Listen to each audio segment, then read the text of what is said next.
नमस्कार दोस्तों, इस डिस्कशन में हम 16 मई 2021 के मोस्ट इंपोर्टेंट करंट अफेयर को कवर करेंगे। डिस्कशन की पीडीएफ आप टेलीग्राम चैनल से डाउनलोड कर लीजिएगा। टेलीग्राम चैनल का लिंक डिस्क्रिप्शन बॉक्स में आपको नीचे मिल जाएगा। तो चलो अब क्लास को स्टार्ट करते हैं, लेकिन उससे पहले ये देखिए आप, हमने एक नई सीरीज स्टार्ट की है जिसमें हम जून 2020 से लेके जून 2021 तक के टॉप मोस्ट 1500 करंट अफेयर के क्वेश्चनों को कवर करेंगे। अगर आपने इन 1500 क्वेश्चनों को कवर कर लिया तो आपका करंट अफेयर का एक भी क्वेश्चन नहीं छूटेगा, इस बात की पूरी गारंटी है। और इसका पार्ट फर्स्ट ये अपलोड हो गया है, इस वीडियो का लिंक आपको डिस्क्रिप्शन बॉक्स में नीचे मिल जाएगा। तो चलो अब क्लास को स्टार्ट करते हैं। पहली न्यूज़ क्या है? पहली न्यूज़ है असम में बिजली के बोल्ट से हुई 18 हाथियों की झुंड की मृत्यु। अब ये न्यूज़ क्या है इसे हम समझते हैं। असम का जो नगांव जिला है ना, वहाँ पर कुंडोली रिजर्व फॉरेस्ट है। फिर से बोलता हूँ, असम का जो नगांव जिला है वहाँ पर कुंडोली रिजर्व फॉरेस्ट है जहाँ पर ये एक्सीडेंट हुआ है। आप ना सीधा क्वेश्चन लगाइए, फिर हम जो बेसिक डिटेल है इसको हम कवर करेंगे। बिजली के बोल्ट से 18 हाथियों की झुंड की मृत्यु किस राज्य में हुई है? तो ये कहाँ पर हुई है? ये आसाम के अंदर हुई है। देखो, ये न्यूज़ बहुत कम चांस है कि एग्जाम में पूछा जा सकता है, लेकिन ये जो एलिफेंट है ना, इससे संबंधित जो बेसिक जानकारी है इसको हम कवर कर लेते हैं। सबसे पहले क्वेश्चन पूछा जाएगा प्रोजेक्ट एलिफेंट के बारे में। प्रोजेक्ट एलिफेंट इसको स्टार्ट कब किया गया था? तो इसको लॉन्च किया गया था कब? 1992 में। जैसे प्रोजेक्ट टाइगर है, इसको कब लॉन्च किया गया था? 1973 में। देखो, दोनों पॉइंट से क्वेश्चन बन सकते हैं, ये यहाँ से क्वेश्चन पूछे भी जाते हैं। और प्रोजेक्ट एलिफेंट इसको 1992 में इसको स्टार्ट किया गया था। अब पूछा जाएगा वर्ल्ड एलिफेंट डे ये कब मनाया जाता है? तो वर्ल्ड एलिफेंट डे ये हर साल 12 अगस्त को मनाया जाता है। पहला पॉइंट तो यह है कि प्रोजेक्ट एलिफेंट 1992 में स्टार्ट हुआ। दूसरा पॉइंट, वर्ल्ड एलिफेंट डे ये 12 अगस्त को मनाया जाता है। तीसरा पॉइंट क्या है? तीसरा पॉइंट है वाइल्ड लाइफ प्रोटेक्शन एक्ट 1972। इसके बारे में आपने सुना होगा। इसमें टोटल इसमें 6 शेड्यूल आते हैं, और टोटल 6 में से ये किस शेड्यूल में आता है? ये आता है शेड्यूल फर्स्ट में। याद रखेगा, शेड्यूल फर्स्ट में आता है। वाइल्ड लाइफ प्रोटेक्शन एक्ट 1972 के शेड्यूल फर्स्ट में एलिफेंट को रखा गया है, मतलब इसको प्रोटेक्ट किया गया है। फोर्थ पॉइंट की अगर हम बात करें तो फोर्थ पॉइंट क्या है?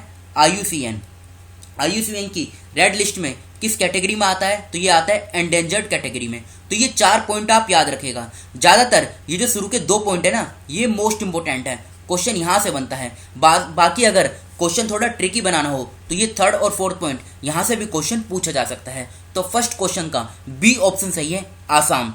देखो, ये कुछ बेसिक इन्फॉर्मेशन थी जो एग्जाम में पूछी जाती है, इसलिए हमने इसको कवर किया है। अब बात आसाम की हुई है तो आसाम का जो पिछला करंट अफेयर है इसे हम कवर कर लेते हैं। पहला पॉइंट क्या है? असम सरकार ने स्मार्ट थाने बनाने के लिए मोइत्री योजना शुरू की है। सेकंड पॉइंट, भारत ने ADB यानी एशियन डेवलपमेंट बैंक के साथ असम में बिजली उत्पादन क्षमता में वृद्धि करने के लिए 231 मिलियन अमेरिकी डॉलर के ऋण पर हस्ताक्षर किए हैं। सुधांशु धूलिया को गुवाहाटी उच्च न्यायालय का नया मुख्य न्यायाधीश बनाया गया है। असम के मुख्यमंत्री ने 9 जनवरी 2021 को 25 गुलाबी बसों को हरी झंडी दिखाई। असम सरकार ने राज्य के कर्मचारियों को खादी के कपड़े भेंट करने का फैसला किया। असम सरकार ने अरुणोदय स्कीम को लॉन्च किया। असम की तेजपुर लीची को GI टैग दिया गया। कोटी बिहू त्योहार ये असम में बनाया गया। जिष्णु बरुआ को असम के मुख्य सचिव बनाए गए हैं। और देखो, अभी हाल ही में असम के नए मुख्यमंत्री बने हैं, नाम क्या है? हेमंत बिस्वा शर्मा। क्वेश्चन यहाँ से उठ सकता है कि हेमंत बिस्वा शर्मा ये किस राज्य के नए मुख्यमंत्री बनाए गए हैं? तो आंसर होगा आसाम। अब आसाम की लोकेशन देखिए, यह है आसाम की लोकेशन। इसकी बेसिक डिटेल कवर करते हैं। कैपिटल क्या है? दिसपुर। फॉर्मेशन कब हुई? 26 जनवरी 1950 में। और देखो, ये सर्बानंद सोनोवाल ये इसके पुराने मुख्यमंत्री हैं। ये भी पूछा जा सकता है कि हेमंत बिस्वा शर्मा से पहले असम के मुख्यमंत्री कौन थे? तो ये थे सर्बानंद सोनोवाल। राज्यपाल कौन है? जगदीश मुखी। 33 जिले हैं, लोकसभा की 14 सीट, राज्यसभा की 7, विधानसभा की 126 सीटें हैं। हाईकोर्ट की बात करें, गुवाहाटी में इसकी हाईकोर्ट है, जहाँ के मुख्य न्यायाधीश हैं सुधांशु धूलिया। इन 7 राज्यों के साथ असम की बाउंड्री लगती है। अरुणाचल प्रदेश, नागालैंड, मणिपुर, मिजोरम, त्रिपुरा, मेघालय और पश्चिम बंगाल। यहाँ पे ना 5 इंपोर्टेंट नेशनल पार्क हैं। अब ये कौन कौन से हैं? Kaziranga national park, Manas national park, Dibru Saikhowa national park, Nameri national park और ओरंग नेशनल पार्क। ये सभी नेशनल पार्क आपको याद होने जरूरी हैं, क्योंकि क्वेश्चन यहाँ से पूछा जा चुका है और आगे भी पूछा जा सकता है। अब चलते हैं अगली न्यूज़ की तरफ। छत्तीसगढ़ के मुख्यमंत्री ने CGT का वेब पोर्टल को लॉन्च किया है। अब ये है क्या, इसे हम समझते हैं। देखो, अगर हम सिंपल भाषा में समझें, छत्तीसगढ़ के अंदर वो लोग जो वैक्सीनेशन कराना चाहते हैं वो इस वेब पोर्टल पे आके रजिस्ट्रेशन करा सकते हैं। ये इस पूरे पोर्टल का उद्देश्य है। अब बात छत्तीसगढ़ की हुई है, और देखो छत्तीसगढ़ से संबंधित कल भी हमने एक योजना के बारे में पढ़ा था। उस योजना का नाम क्या था? महतारी दुलारी योजना। फिर से बोलता हूँ, महतारी दुलारी योजना। ये छत्तीसगढ़ की सरकार ने स्टार्ट की थी। अब बात छत्तीसगढ़ की हुई है, पहले आप क्वेश्चन लगा लीजिए, किस राज्य के मुख्यमंत्री ने सीजीटी का वेब पोर्टल लॉन्च किया है? तो आंसर क्या होगा? छत्तीसगढ़। अब एक बार आप छत्तीसगढ़ की लोकेशन देख लीजिए, कहाँ पर है छत्तीसगढ़। देखो ये है छत्तीसगढ़ की लोकेशन। इसकी अगर हम बेसिक डिटेल की बात करें तो रायपुर इसकी कैपिटल है। फॉर्मेशन हुई 1 नवंबर 2000 में। 28 जिले हैं, लोकसभा की 11 सीट, राज्यसभा की 5, विधानसभा की 91 सीटें हैं। भूपेश बघेल मुख्यमंत्री हैं। अनुसुईया यूके ये राज्यपाल हैं। बिलासपुर में इसकी हाई कोर्ट है, जहाँ के मुख्य न्यायाधीश हैं PR रामचंद्र मेनन। दो यहाँ पे, एक तो नेशनल पार्क है और एक वाइल्ड लाइफ सेंचुरी है, अचानक कमर वाइल्ड लाइफ सेंचुरी, और दूसरी कौन सी है? Indravati national park. ये काफ़ी बार एग्जाम में पूछा जा चुका है। इंद्रावती नेशनल पार्क कहाँ पर है ये? तो ये छत्तीसगढ़ में है। उत्तर प्रदेश, झारखंड, उड़ीसा, आंध्र प्रदेश, महाराष्ट्र, मध्य प्रदेश, तेलंगाना, 7 राज्यों के साथ छत्तीसगढ़ की सीमा लगती है। और छत्तीसगढ़ से जो कर्क रेखा है यानी ट्रॉपिक ऑफ कैंसर, ये भी पास होती है। Total tropic of cancer Bharat के 8 राज्यों से होकर पास होती है। नेक्स्ट न्यूज़ क्या है? नुक्लू फोम को दिया गया विटली अवार्ड 2021। अब ये न्यूज़ क्या है इसे हम समझते हैं। देखो सबसे पहले तो आप ये जान लीजिए, नुक्लू फोम ये कहाँ से बिलोंग करते हैं? तो ये नागालैंड से बिलोंग करते हैं। अब ये अवार्ड इनको किस लिए दिया गया है? आपने अमूर फाल्कोन के बारे में सुना होगा। अमूर फाल्कोन ये एक माइग्रेटरी बर्ड है। ये चाइना से आती है, चाइना से होती हुई भारत, और फिर उसके बाद ये दक्षिण अफ्रीका तक जाती है। जब ये भारत से होती हुई जाती है तो भारत में जो नागालैंड है ना, वहाँ से होती हुई निकलती है। अब इनको अवार्ड इसलिए दिया गया है क्योंकि ये देखो बहुत कम है, और इन्हीं के प्रोटेक्ट के लिए, मतलब इन्हीं को कंजर्वेशन करने के लिए जो ये नुक्लू फोम है जो नागालैंड के हैं, इनको ये अवार्ड दिया गया है, विटली अवार्ड। इसका दूसरा नाम क्या है? Green Oscar. समझ गए ना आप? क्वेश्चन यहाँ से भी उठ सकता है। इसको स्टार्ट कब किया गया था? तो 1994 में इसको स्टार्ट किया गया था। विटली फंड फॉर नेचर WFN के द्वारा मतलब इस अवार्ड को दिया जाता है। अब बात करें अगर हम नागालैंड की, नागालैंड को वर्ल्ड कैपिटल ऑफ अमूर फाल्कोन भी बोला जाता है। यहाँ पे लिख देता हूँ, वर्ल्ड कैपिटल ऑफ अमूर फाल्कोन। ये भी कहा जाता है किसको? नागालैंड को। और ये जो नुक्लू फोम है ना, ये तस्वीर में जो देख रहे हैं आप, इनको अमूर फाल्कोन मैन ऑफ नागालैंड भी कहा जाता है। तो ये न्यूज़ थी जो हमने बेसिक डिटेल इसकी कवर की है, और क्वेश्चन पूछा भी गया तो इतनी ही इन्फॉर्मेशन से पूछा जाएगा। अब क्वेश्चन लगाते हैं, किसे विटली अवार्ड 2021 प्रदान किया गया है? तो आंसर क्या होगा? नुक्लू फोम। ये नागालैंड से हैं। राज्य भी आप याद रखेगा। बात करें दूसरे ऑप्शन की, महेंद्रगिरी, इनको इंटरनेशनल रेंजर अवार्ड से सम्मानित किया गया था। रुमाना सिन्हा सहगल, इनको नेल्सन मंडेला विश्व मानवतावादी पुरस्कार से सम्मानित किया गया था। कृति किरंत, इनको वाइल्ड इनोवेटर अवार्ड से सम्मानित किया गया था। देखो ये चारों पॉइंट इंपॉर्टेंट है, क्वेश्चन यहाँ से पूछा जा सकता है। अगली न्यूज़ की तरफ बढ़ते हैं। 15 मई को मनाया गया अंतर्राष्ट्रीय परिवार दिवस। उद्देश्य क्या होता है? फैमिली की जो इंपॉर्टेंस है इसके बारे में जागरूक करना। अब ये 15 मई को मनाया जाता है। इसकी थीम पूछी जा सकती है। थीम क्या है? Families and new technology.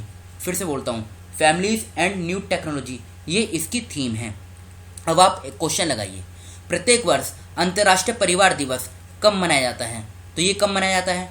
15 मई को मनाया जाता है। अब बात यहाँ पे देखो डेज की हुई है ना, तो ये हैं अप्रैल के इंपॉर्टेंट डेज, ये मार्च के हैं, और ये फरवरी के हैं। इन तीनों का आप स्क्रीनशॉट ले लीजिए, उनके नोट्स बना लीजिएगा। चलते हैं अगली न्यूज़ की तरफ। मलेरकोटला बना पंजाब का 23वां जिला। ये न्यूज़ आई है निकल के। आप सीधा क्वेश्चन लगाइए, क्वेश्चन क्या पूछा जा सकता है? मलेरकोटला किस राज्य का 23वां जिला बना है? मतलब अभी तक यहाँ पे 22 जिले थे, और अब 23वां जिला कौन सा बना है? मलेरकोटला। तो ये कहाँ का बना है? ये पंजाब का बना है। 5th क्वेश्चन का डी ऑप्शन सही है, पंजाब। अब आप पंजाब की लोकेशन देखिए, देखो ये है पंजाब की लोकेशन, ये इसकी बेसिक डिटेल है। चंडीगढ़ इसकी कैपिटल है। पंजाब और हरियाणा दोनों की कॉमन कैपिटल है चंडीगढ़। अमरिंदर सिंह ये मुख्यमंत्री हैं पंजाब के। VP सिंह बदनौरे ये राज्यपाल हैं। चंडीगढ़ इसकी हाई कोर्ट है, जहाँ के मुख्य न्यायाधीश हैं रविशंकर झा। जम्मू कश्मीर, हिमाचल प्रदेश, हरियाणा और राजस्थान, इसके साथ इसकी बाउंड्री भी लगती है। अब टोटल इसमें 23 जिले हो गए हैं। लोकसभा की 13 सीट, राज्यसभा की 7, विधानसभा की 117 सीटें हैं। देखो पंजाब की लोकेशन इंपॉर्टेंट है, क्वेश्चन यहाँ से पूछा जाता है। ऊपर जम्मू कश्मीर, हिमाचल प्रदेश, हरियाणा और राजस्थान, इन 4 के साथ सीमा लगती है, और पाकिस्तान के साथ इंटरनेशनल बाउंड्री भी बनाता है पंजाब। अब बढ़ते हैं अगली न्यूज़। अजंता नियोग बनी असम राज्य की पहली महिला वित्त मंत्री। ये न्यूज़ अभी निकल कर आई है, आप सीधा क्वेश्चन लगाइए। अजंता नियोग किस राज्य की पहली महिला वित्त मंत्री बनी है? ये क्वेश्चन आप मार्क कर लीजिए, इंपॉर्टेंट है, आने वाले एग्जाम में 100% पूछा जाएगा। तो ये कहाँ की बनी है पहली वित्त मंत्री? असम की बनी है। तो 6th क्वेश्चन का बी ऑप्शन सही है, असम। और असम के बारे में हम इसी डिस्कशन के फर्स्ट क्वेश्चन में बहुत डिटेल के साथ कवर कर चुके हैं। चलते हैं अगली न्यूज़ की तरफ। हिमाचल प्रदेश में शुरू हुआ आयुष घर द्वार। अब ये है क्या? देखो, जो आयुष डिपार्टमेंट है ना, इसने हिमाचल प्रदेश का जो सोलन जिला है वहाँ पर 14 मई 2021 को आयुष घर द्वार इसको लॉन्च किया है। ये है क्या? ये देखो, लोगों की मतलब आप ये कह सकते हैं जो पेशेंट है ना, कोविड-19 पेशेंट, उनकी जो मेंटल, सोशल और स्पिरिचुअल वेलबींग है इसको ये एंश्योर करेगा। और साथ ही साथ जो उनकी फिजिकल वेलबींग है इसको भी ये एंश्योर करेगा। और आर्ट ऑफ लिविंग ऑर्गेनाइजेशन के साथ ये कोलैबोरेशन किया गया है। बस आप इतना याद रखें कि आयुष डिपार्टमेंट ने हिमाचल प्रदेश के सोलन जिले में इसको लॉन्च किया है, आयुष घर द्वार। ये देखो, आयुष से आप जान सकते हैं कि आयुष डिपार्टमेंट ने ही इसे लॉन्च किया होगा, लेकिन राज्य पूछा जाए तो हिमाचल प्रदेश है। अब आप क्वेश्चन लगाइए, आयुष घर द्वार किस राज्य में शुरू हुआ? तो ये कहाँ पर हुआ? ये हुआ हिमाचल प्रदेश के अंदर। 7th क्वेश्चन का डी ऑप्शन सही है, हिमाचल प्रदेश। अब हिमाचल प्रदेश की लोकेशन यही रही आपके सामने। इसकी बेसिक डिटेल कवर करते हैं।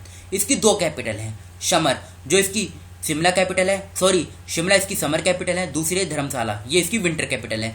जयराम ठाकुर मुख्यमंत्री हैं, बंडारू दत्तात्रेय हैं, ये राज्यपाल हैं। 12 जिले हैं, लोकसभा की 4 सीट, राज्यसभा की 3, विधानसभा की 68 सीटें हैं। शिमला में हाईकोर्ट है, लिंगप्पा नारायण स्वामी मुख्य न्यायाधीश हैं। जम्मू कश्मीर, लद्दाख 2 तो हैं यूटी और 4 हैं राज्य, उत्तराखंड, पंजाब, हरियाणा, उत्तर प्रदेश। तो टोटल मिलाकर कितने हो गए? 6, जिनके साथ हिमाचल प्रदेश की सीमा लगती है। बढ़ते हैं अगली न्यूज़ की तरफ। न्यूजीलैंड में आयोजित होगा महिला रग्बी विश्व कप 2022। आप सीधा क्वेश्चन लगाइए, महिला रग्बी विश्व कप 2022 किस देश में आयोजित होगा? तो ये कहाँ पर होगा? ये होगा न्यूजीलैंड के अंदर। और ये कब होगा? 8 अक्टूबर से लेके 12 नवंबर 2022 में होगा। कहाँ पर? न्यूजीलैंड में होगा। अब एक बार आप न्यूजीलैंड की लोकेशन देख लीजिए, यह है न्यूजीलैंड की लोकेशन। इसकी कैपिटल की बात करें, वेलिंगटन कैपिटल है। न्यूजीलैंड डॉलर करेंसी है जैसिंडा एडन। ये कौन है? ये इसकी प्रेसिडेंट हैं, कहाँ की? न्यूजीलैंड की। पंजाब मंत्रिमंडल ने अपने नए जेल नियम 2021 को मंजूरी दी है। ये न्यूज़ निकल कर आई है। और देखो, हमने कुछ टाइम पहले ही पढ़ा था, महाराष्ट्र देश का पहला राज्य बन गया है जिसने जेल टूरिज्म को स्टार्ट किया है। फिर से बोलता हूँ, महाराष्ट्र देश का पहला राज्य बन गया है जिसने जेल टूरिज्म को स्टार्ट किया है। ये क्वेश्चन एग्जाम में पूछा जा सकता है। अब आप क्वेश्चन लगाइए, हाल ही में किस राज्य मंत्रिमंडल ने अपने नए जेल नियम 2021 को मंजूरी दी है? तो आंसर क्या होगा? पंजाब। और पंजाब के बारे में हम इस डिस्कशन में कवर कर चुके हैं। नेक्स्ट क्वेश्चन, तोकते तूफान के लिए केरल ने रेड अलर्ट जारी किया है। ये देखो, 16 मई 2021 को जो पश्चिम वाला कट है ना, पश्चिम वाला तट इस प्रकार का जो है, ये पश्चिम यानी वेस्टर्न घाट, यहाँ पर केरला के आसपास ही ये टकराएगा। तो भी हाल ही में केरला ने रेड अलर्ट जारी कर दिया गया है। अब इसको ये जो नाम दिया गया है ना, तोकते साइक्लोन, मतलब तोकते जो नाम दिया गया है, ये किस देश के द्वारा दिया गया है? ये एग्जाम में पूछा जा सकता है। तो आंसर क्या होगा? म्यांमार। क्वेश्चन यहाँ से उठेगा कि किस देश ने इसको नाम दिया है, तो आंसर क्या होगा? म्यांमार। अब आप क्वेश्चन लगाइए, तोकते तूफान भारत में 2021 का पहला चक्रवात है। आप ये भी याद रखिएगा कि ये 2021 का पहला साइक्लोन है। इसके कारण किस राज्य सरकार ने रेड अलर्ट जारी किया है? तो आंसर क्या होगा? आंसर होगा केरला। 10th क्वेश्चन का ए ऑप्शन सही है, केरला इसका सही आंसर है। अब देखो, ये हमारे कल के क्वेश्चन है जो आपसे पूछे गए थे। 9 मई 2021 को गोपाल कृष्ण गोखले की कौन सी जयंती मनाई गई? तो 155वीं। विश्व बैंक की एक रिपोर्ट के अनुसार 2020 में किस देश को सबसे अधिक प्रेषण प्राप्त हुआ यानी रेमिटेंस? भारत सही आंसर है। प्रधानमंत्री किसान सम्मान निधि योजना 2019 में लॉन्च की गई।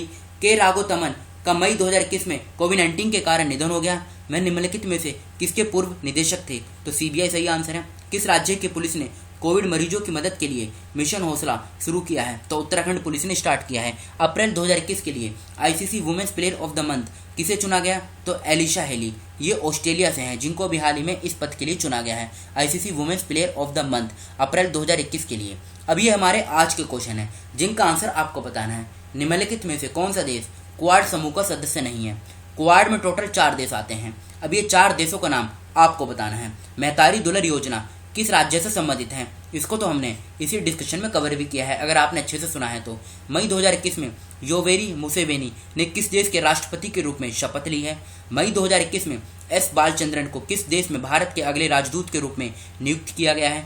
संयुक्त राष्ट्र के अनुसार 2022 में सबसे अधिक विकसित अर्थव्यवस्था वाला देश कौन सा होगा? मतलब किस देश की डेवलप्ड इकोनॉमी होगी 2022 में? माउंट पुमोरी किस देश में स्थित है?